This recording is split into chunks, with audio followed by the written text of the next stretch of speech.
పౌష్టికాహారమైన పుట్టగొడుగులను కూడా సేంద్రియ పద్ధతిలో పెంచుకోవచ్చు. పుట్టగొడుగుల సాగు కష్టమేమో అనుకోకండి.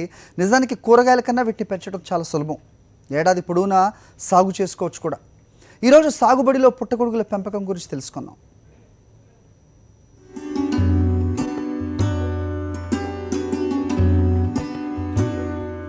మనసు పెట్టి ప్రణాళికతో పనిచేస్తే చాలు ఉష్ణోగ్రత ఎక్కువగా ఉండే ప్రాంతాల్లోనూ పుట్టగొడుగుల పెంపకం చేపట్టవచ్చు. బటన్ పుట్టగొడుగుల కంటే ఆయిస్టర్ పుట్టగొడుగులు పెంచడం తేలిక. టైపై సేంద్రియ పుట్టగొడుగుల పెంపకానికి వరిగడ్డి, ఆయిస్టర్ మష్రూమ్ స్పాన్ విత్తనం, ప్లాస్టిక్ బ్యాగ్లు అవసరం.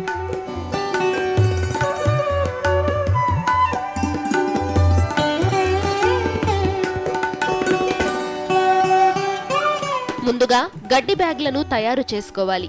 ఇందుకోసం వరిగడ్డిని చిన్న ముక్కలు చేయాలి. వాటిని పెద్ద పాత్రలో వేసి నీరు పోసి మూతపెట్టి చిన్న మంట మీద గంటసేపు ఉడకబెట్టాలి. చల్లారిన తరువాత న్యూస్ పేపర్ నేలపై పరిచి దానిపై గడ్డిని వేసి నీరు పూర్తిగా కారిపోయే వరకు ఆరబెట్టాలి. ప్లాస్టిక్ బ్యాగ్లు తీసుకుని 3 అంగుళాల ఎత్తు వరకు గడ్డిని నొక్కి పెట్టాలి. గుప్పెడు స్పాన్ను తీసుకుని గడ్డి బ్యాగ్ అంచుల్లో వేయండి. ఆ పైన 2 అంగుళాల మందాన మళ్లీ గడ్డిని నింపండి. గడ్డిపైన అంచుల్లో మళ్లీ స్పాన్ వేయండి. ఈ విధంగా 3 పొరలుగా వేయండి. చివరన గడ్డి పొర వేసి ప్లాస్టిక్ బ్యాగ్ మూతిని బిగుతుగా కట్టేయాలి. ప్లాస్టిక్ బ్యాగ్ పైన చుట్టూతా అడుగున కొన్ని బెజ్జాలు పెడితే గడ్డికి గాలి తగులుతుంది.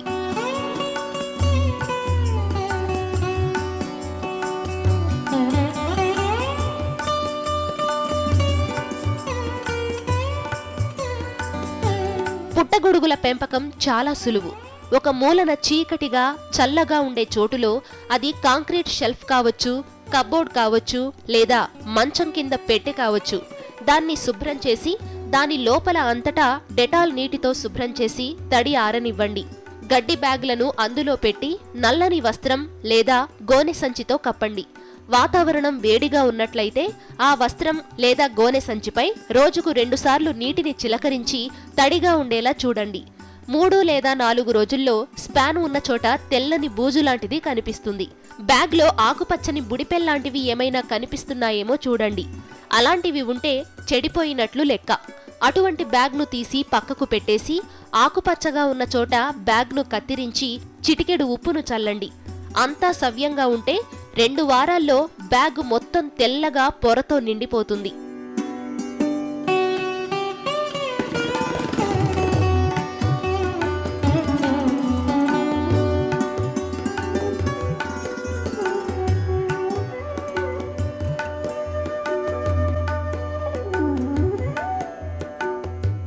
అప్పుడు బ్యాగ్లను బయటకు తీసి శుభ్రమైన కత్తి మొనతో బ్యాగ్ పై ఎక్స్ ఆకారంలో గాట్లు పెట్టి ఇంట్లోనే నీడపట్టున కొంచెం వెలుతురుగా ఉండే చోట పెట్టాలి. రోజుకు 3 లేదా 5 సార్లు నీటిని చిలకరించాలి. షెడ్డులో ముందు వైపు చాలా ఖాళీ వదిలేసి ఒక మూలకు గ్రీన్ షెడ్ నెట్తో చిన్న గదిలాగా ఏర్పాటు చేసుకోవాలి. బయటి వైపు కొబ్బరి ఆకులు కప్పుకోవాలి. లోపల గోనె సంచులను వేలాడదీసుకోవాలి. గోనె సంచులను చల్లదనం కోసం మధ్యాహ్నం వేళల్లో నీటితో తడుపుతూ ఉండాలి.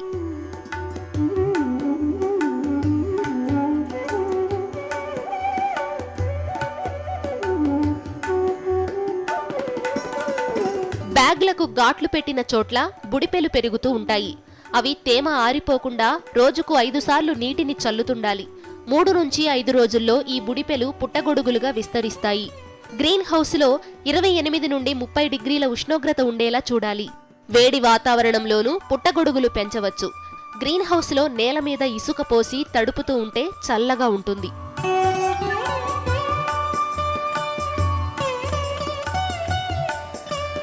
పుట్టగొడుగుల అంచులు కిందకి వంగి ఉండగానే కోసి కూర వండుకుంటే రుచిగా ఉంటాయి.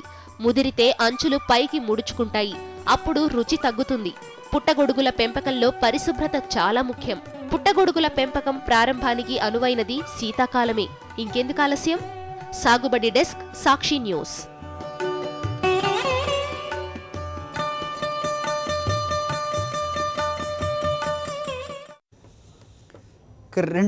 రెండు దశాబ్దాల క్రితం వరకు అక్కడ ప్రతి గ్రామంలో కూడా రబీ సీజన్ పచ్చని వేరుశనగతో కలకల్లాడుతుండేది. ఎకరెకరాల విస్తీర్ణంలో నూనె మిల్లులు ముందు వేరుశనక్కాయలను ఆరబెట్టే రైతులు 100 సంఖ్యలో కనిపించేవారు. అయితే కాలం చేసిన మాయాజాలంలో చిక్కుకున్న అన్నదాతలు ఇప్పుడు ఆ పంట సాగు విధానాన్నే దాదాపుగా మర్చిపోయారు. దిగుబడి లేని పంట, గిట్టుబడి ధర లేని ఉత్పత్తి, పెరిగిపోతున్న సాగు వ్యయమే అన్నదాతలను వేరుశనగ పంటకు దూరం చేశాయన్నది నిపుణుల మాట. ఈ నేపథ్యంలో ఉత్తరాంధ్ర జిల్లాలో తిరిగి పూర్వ వైభవాన్ని నెలకొల్పడానికి గుజరాత్ రాష్ట్రంలోని జునాగఢ్కు చెందిన అఖిల భారత వేరుశనగ పరిశోధనా మండలి విజయనగరం జిల్లాలో వేరుశనగ సహా పరిశోధనా కేంద్రాన్ని ఏర్పాటు చేసింది. సదరు సంస్థ తీసుకున్న నిర్ణయం ఇప్పుడు శాస్త్రవేత్తలకు కొత్త ఉత్సాహాన్ని ఇస్తోంది. దేశంలోని అన్ని వెరైటీలను పరీక్షించి ఉత్తరాంధ్రకు అనువైన మేలు రకాలను తయారు చేసే పనిలో పడ్డారు. విజయనగరం జిల్లా గాజురేగ వ్యవసాయ వేరుశనగ పరిశోధన శాఖ విభాగంపై సాక్షి ప్రత్యేక కథనం. సరిగ్గా 2 దశాబ్దాల క్రితం వరకు విజయనగరం జిల్లాలో సగానికి పైగా వేరుశనగ, జనుము పంట సాగు చేసేవారు. అయితే కర్ణుడి చావుకి కారణాలనేకమన్నట్లు సకాలంలో తడులందించలేకపోవడం, గణనీయంగా తగ్గిపోయిన కూలీల లభ్యతతో పాటు సరైన దిగుబడులు రాకపోవడంతో అన్నదాతలు ఈ పంటకు దూరమయ్యారు. ఫలితంగా జిల్లాలోని ఎస్కోట, వేపాడ, జామి, గరుగుబిల్లి, కొత్త వలస, బొప్పిలి, గణపతి నగరం వంటి పలు మండలాల్లో వేరుశనగ ఖరీఫ్ సీజన్లో ఎక్కువగా సాగు చేసేవారు.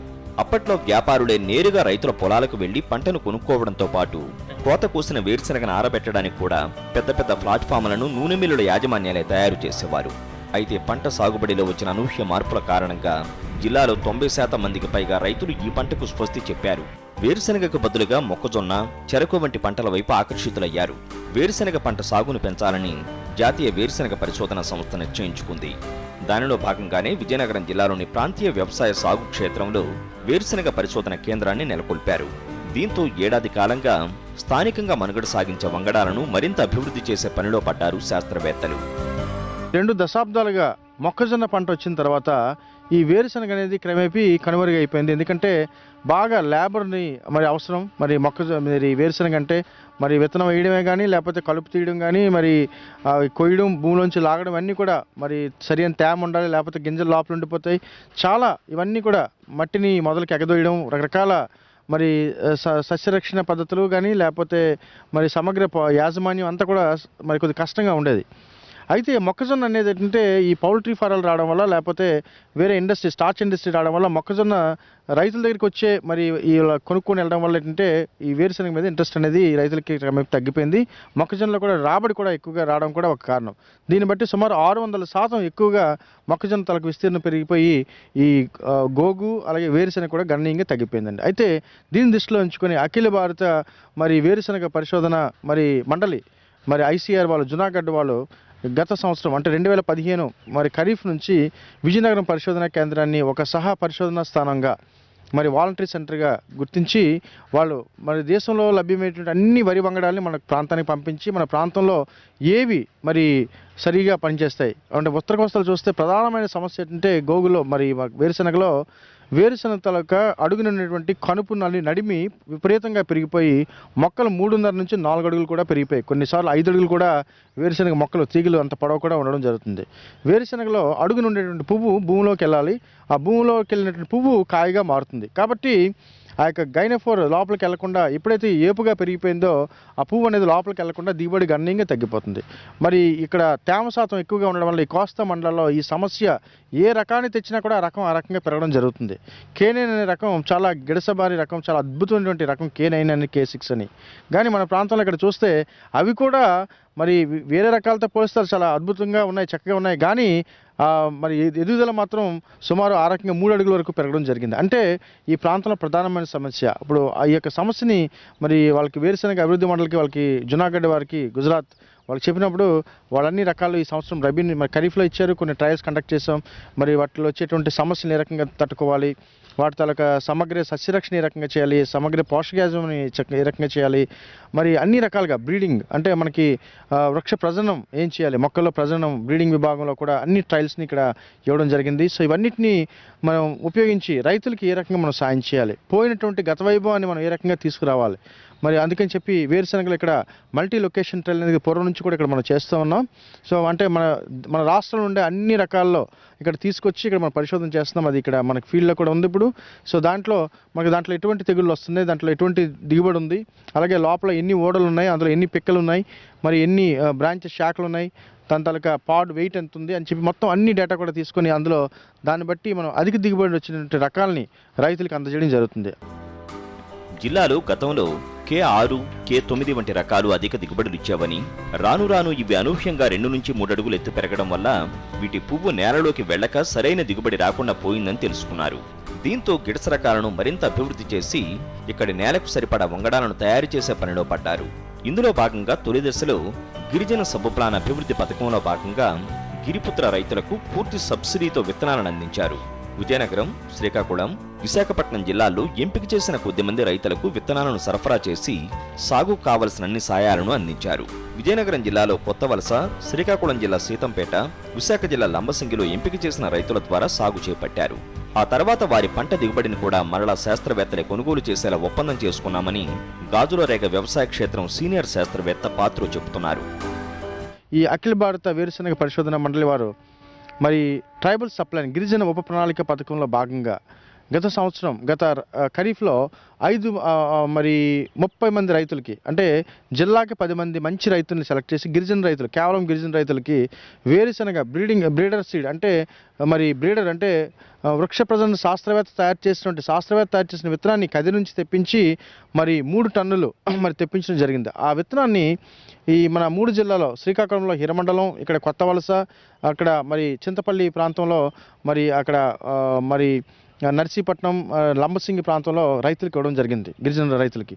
సో వాళ్ళకి వేరుశనగ విత్తనాలతోనే కాకుండా బ్రీడర్ సీడ్ కాకుండా ఆ విత్తనాలని వాళ్ళు మళ్ళీ తయారు చేసుకొని ఆ వచ్చిన విత్తనాన్ని ఇతర రైతులకు ఇవ్వడానికి వీలుగా, అంటే ఫౌండేషన్ సీడ్ అవుతుంది, అది ఇతర రైతులకు ఇచ్చి, అంటే ఆ ప్రాంతం అంతా కూడా పాత బారిపోయినటువంటి రకాలన్నింటినీ కూడా కొత్త నవీన వంగడాలతో మార్చేసి దిగుబడిని గణనీయంగా పెంచేటట్లు తెగుళ్ళు, చీడపీడలు తట్టుకునే రకాలను మనం ఇవ్వడం జరిగింది. అలాగే దాంతోపాటు రైతులకి వెర్మీ కంపోస్ట్ కానీ, నీమ్ కేక్ కానీ, అంటే సేంద్రీయ పద్ధతుల్లో వేరుశనగ ఉత్పత్తి చేసి అది చేస్తే మార్కెట్ మంచి డిమాండ్ ఉంటుంది కాబట్టి ఆ రకంగా సేంద్రీయ ఎరువులు కానీ, వానపాము గెత్తం కానీ, లేకపోతే వేపిండి కానీ, అంతేకాకుండా టార్పలిన్లు, వాళ్ళకి చిన్న కొడవళ్ళు, ఇవన్నీ కూడా వాళ్ళకి కావాల్సినటువంటి ట్రైనింగ్ ప్రోగ్రామ్స్, బుక్స్ ఇవన్నీ కూడా వాళ్ళకి గిరిజన రైతులకి చైతన్యపరచడం జరిగింది. మేమే కాకుండా యూనివర్సిటీ అధికారులు, డైరెక్టర్ ఆఫ్ రీసెర్చ్ వారు, డైరెక్టర్ ఆఫ్ ఎక్స్టెన్షన్ వారు డాక్టర్ రాజారెడ్డి గారు, పెద్ద కోఆర్డినేటర్ గారు, వాళ్ళందరూ కూడా పెద్దవారు అందరూ వచ్చి గిరిజన రైతుల్ని చైతన్యపరచడానికి, వాళ్ళు కూడా గిరిజన ప్రాంతంలో ఉండి 2 రోజులు అక్కడ ఉండి